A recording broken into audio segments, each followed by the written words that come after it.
Aaron Jones, him getting that contract from the Green Bay Packers new contract for Aaron Jones, and honestly preventing them from signing Corey Linsley. I've seen some Green Bay Packers fans saying that Aaron Jones is more valuable than Linsley. Linsley goes to the Chargers, who I think were one of the sleeper winners of yesterday, getting Matt Filer and Corey Linsley along the offensive line yesterday. We'll see though. Their O-line success. True. It always looks better on paper there than it does in practice. I like Lindsey a lot, though. I mean, and they didn't pay out their ass for Matt Filer. I mean, they needed to do something, and I think they added pieces there. They didn't do what the Kansas City Chiefs did, adding Joe Thuney and making him the highest paid guard in the NFL, and likely putting themselves in a bind from a cap perspective with no offensive tackles. They released 2 starting caliber offensive tackles to add a guard, and that's a less valuable position. So I do think Linsley was the better signing over Thuney. But back to the Aaron Jones contract. What's your opinion of this new contract for Aaron Jones in Green Bay? Well, I will say about the Packers and the Linsley deal, I had as a Packers fan, as you can see, I'm rocking the green and yellow today. Fingers crossed for a Will Fuller signing. I think we get one today. Well, how do we feel about that? But they have been maybe the single best offensive line scouting team in the NFL over the past decade plus.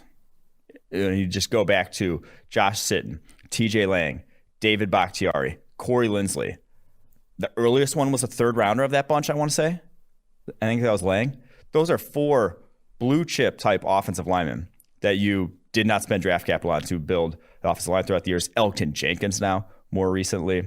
Obviously, Brian Bulaga back was a first rounder, but they have been exceptional at that position. So I trust them, and they have had a good track record of knowing when to let guys go there.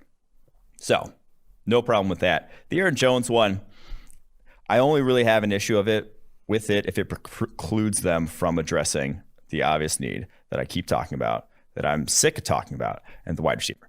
So that's the really only issue I have with it, because 4 years, $48 million. I'm guessing the way it's going to be structured is super low cap hit this year.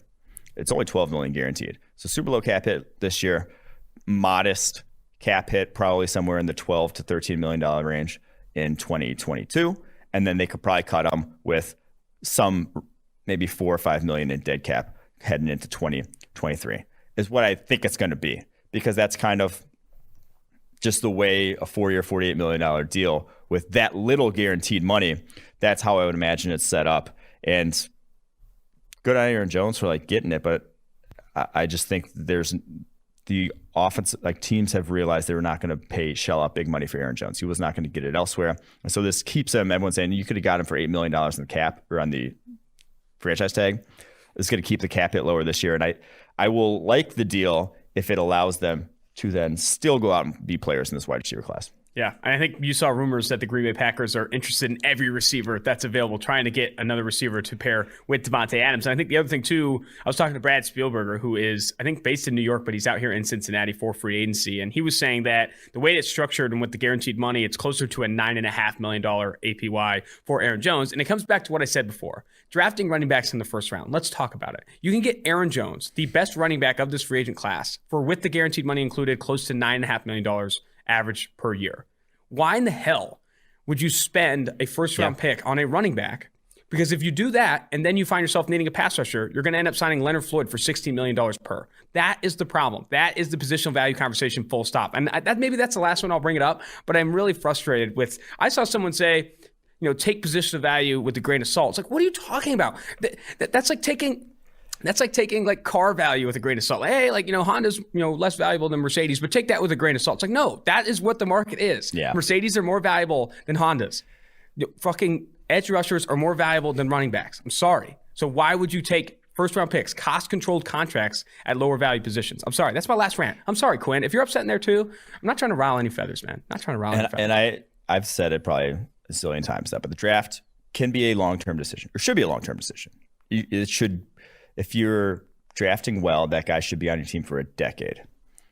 There is one running back under contract right now that was drafted with his team before 2016. Quinn, do you know who it is? Giovanni Bernard. Nice. Giovanni Bernard. Yeah. The only one. And he might get cut here soon. The only one drafted before 2016. 5 years. It's 5 years. One running back's been with the team for more than 5 years. That's not like a long-term decision then when you're drafting a running back.